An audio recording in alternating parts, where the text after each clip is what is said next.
पहाड़ों पर बर्फबारी से उत्तर भारत में जबरदस्त शीतलहर। मौसम विभाग का अनुमान, दिल्ली में 2 डिग्री तक गिर सकता है पारा।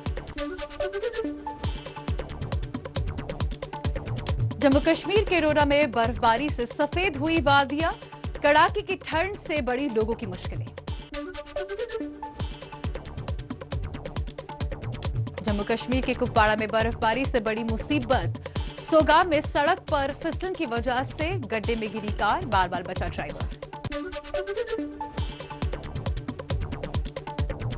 जम्मू कश्मीर के पुलवामा में भी जबरदस्त बर्फबारी। हर तरफ बर्फ ही बर्फ दिखाई दे रही है। सेब के बाग भी हुए सफेद। कश्मीर के पटनीटॉप पर मौसम की पहली बर्फबारी। सैलानियों ने बर्फ में खेलकर उठाया आनंद।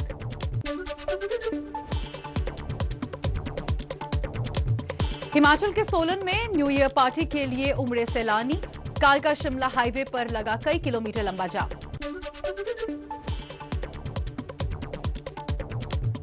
हिमाचल के कांगड़ा जिले में बर्फबारी में फंसे 13 सैलानी पुलिस की मदद से सुरक्षित निकाला गया। राजस्थान के सीकर में -3 डिग्री तक गिरा तापमान। फल सब्जियों का हो रहा है भारी नुकसान। राजस्थान के फतेहपुर शेखावटी में भी -3 डिग्री पारा। खेत से लेकर आंगन तक सभी पर जमा बर्फ। कृषि सुधार कानूनों के खिलाफ धरने पर बैठे किसानों से आज सरकार करेगी 7वें दौर की बातचीत। दोपहर 2 बजे दिल्ली के विज्ञान भवन में बैठक होगी। सरकार के साथ बैठक से पहले किसान संगठनों ने सरकार को फिर भेजी चिट्ठी। तीनों कानून को रद्द करने की मांग दोहराई। किसानों के साथ बैठक से पहले सरकार का मंथन। गृह मंत्री अमित शाह ने कृषि मंत्री नरेंद्र तोमर और रेल मंत्री पीयूष से मिलकर सरकार की आज की रणनीति पर चर्चा की।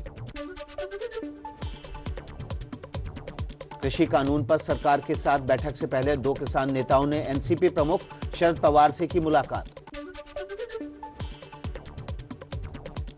किसान नेताओं का दावा, शरद पवार ने भरोसा दिया कि अगर सरकार से बातचीत बेनतीजा रही तो यूपीए के सभी घटक दल किसान आंदोलन के समर्थन में सड़क पर उतरेंगे। आज दोपहर 12 बजे दिल्ली यूपी गाजीपुर बॉर्डर पर किसानों की महापंचायत। भारतीय किसान यूनियन के नेता नरेश टिकैत की अगुवाई में कई जिलों के किसान पहुंचेंगे। किसानों से बातचीत के पहले आज सुबह 10:30 बजे केंद्रीय कैबिनेट की बैठक।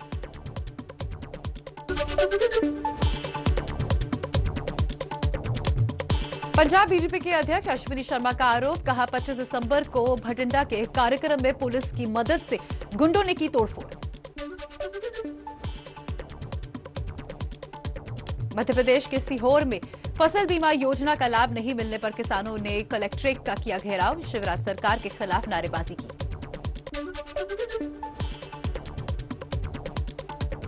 हावड़ा के तृणमूल यूथ विंग के नेता धर्मेंद्र सिंह की गोली मारकर हत्या। बीजेपी पर आरोप, विरोध में टीएमसी कार्यकर्ताओं ने तोड़फोड़ और आगजनी की।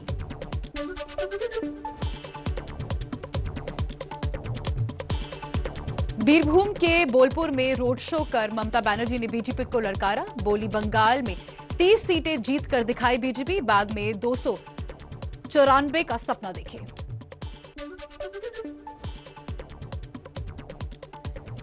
ममता ने बिना नाम लिए पीएम मोदी के टैगोर लुक पर भी तंज कसा। कहा, कभी लग रहा है रविंद्रनाथ आ गए हैं, कभी लग रहा है सांता क्लॉज आ गए हैं। ऐसा नहीं चल सकता। कोई बाहरी आए तो पुलिस संज्ञान ले। ममता बनर्जी पर बंगाल बीजेपी के अध्यक्ष दिलीप घोष का पलटवार। कहा, बांग्लादेशी घुसपैठियों को कैप में खिला पिलाकर वोट बना रही है ममता, तब क्यों नहीं दिखते बाहरी।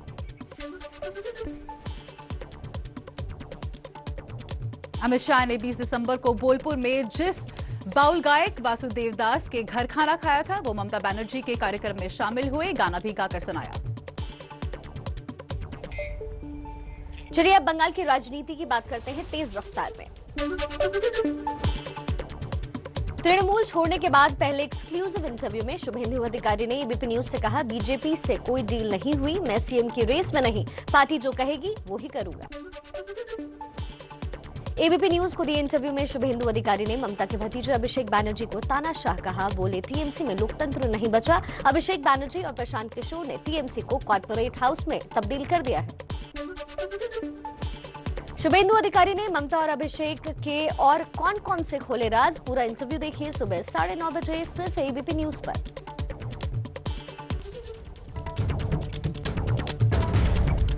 मुंबई कांग्रेस के महासचिव विश्वबंधु राय ने सोनिया गांधी को लिखी चिट्ठी, कहा महाराष्ट्र में साजिश के तहत पार्टी को खत्म किया जा रहा है। सोनिया गांधी को 23 नेताओं की चिट्ठी पर मनीष तिवारी की सफाई। बोले हम राहुल गांधी को अध्यक्ष बनने से नहीं रोकना चाहते, हमारा मकसद पार्टी को फिर से मजबूत करना है। आरजेडी नेता श्याम रजक ने बिहार में 17 जेडीयू विधायकों के संपर्क में होने का दावा कर मचाई खलबली। 14 जनवरी के बाद उलटफेर के दिए संकेत। नीतीश कुमार को आरजेडी का ऑफर। बिहार विधानसभा के पूर्व स्पीकर उदय नारायण चौधरी ने कहा तेजस्वी को सीएम बनाए, नीतीश पीएम उम्मीदवार के लिए आरजेडी करेगी समर्थन। श्याम रजक के दावे पर जेडीयू का जवाब। राजीव रंजन ने कहा जेडीयू के विधायक किसी के झांसे में नहीं आने वाले हैं। मध्य प्रदेश में लव जिहाद अध्यादेश पास होने पर भड़के ओवैसी, कहा वो दिन दूर नहीं जब लिखा जाएगा यहां मुसलमान बैन है।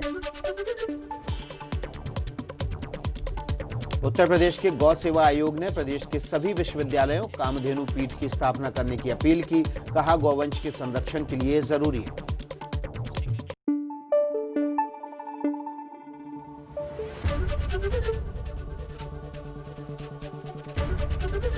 एबीपी न्यूज आपको रखे आगे।